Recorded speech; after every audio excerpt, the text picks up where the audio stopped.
Hi everyone, for this video I would like to cover a pulley problem because that is what some of you have requested of me.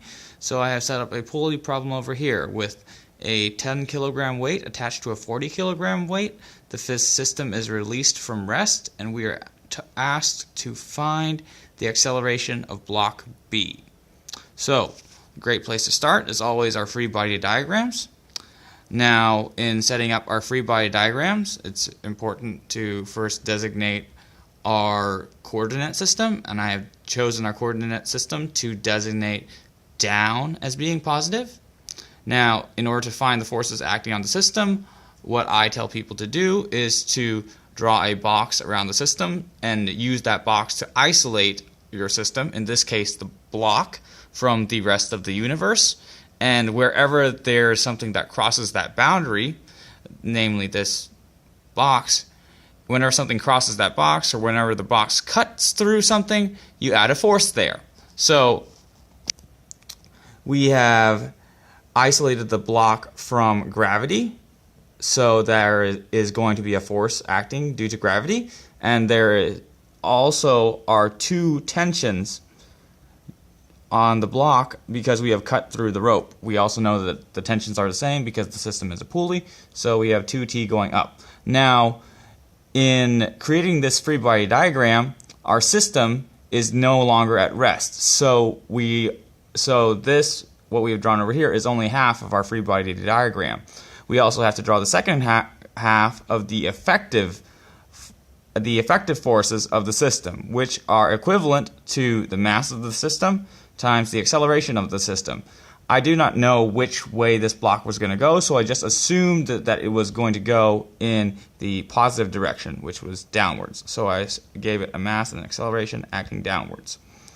This system would give us this equation over here. If you want to step back a bit and see the systems, we can see we have ma times g acting downwards, which is positive, minus 2t is going to be equivalent to the system's mass times the acceleration. When we do that for block B, we get a very similar result, only this time we have 4t acting upwards. And so this will be the equation that we get for that. Now, let's look at the two equations together. Now, we have done our free body diagrams, and like I mentioned in my video about getting started with dynamics, we now have three unknowns which I have labeled in blue: T, A, T, A, and acceleration of B. We have three unknowns and only two equations, more equations than we have unknowns. And like I said, we now need to find a equation that defines the motion of the system in order to get our third equation. In order to do that, since we have a pulley system, we are going to utilize the length of the rope. Now, the length of the rope for the system is never going to change, so we know that that has to remain constant. So in order to get our equation, we establish the y-coordinate acting downwards from the origin. And in this system over here, I have labeled that we have given a y value, and we know that these two portions of the rope are going to be dependent upon the distance of A. Similarly, the blue portions of the rope over here are going to be dependent upon the distance of block B, or YB in this case. As you can see, this dash over there, that should designate YB, and this dash designates YA. So the system gives us the following equation, that 2YA plus 4YB is going to equal some constant. Now this constant, it takes into account the length of the rope, and also we can see there's also a small constant over here, and there's additional constants for the rope wrapping around the pulleys, but we know that that length of the rope is never going to change. So we just lump it into some arbitrary constant. So where we go next is that we take the derivative of the equation twice, and that will give us a relation between our two systems' accelerations. Now, we are asked to find the acceleration of B, so we solve for A because we eventually want to plug in for A and get rid of A.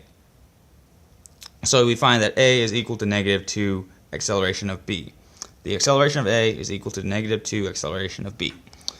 When we plug that into our equations from over here, we get this equation over here with -2 mass of A times the acceleration of B instead of the acceleration of A over here.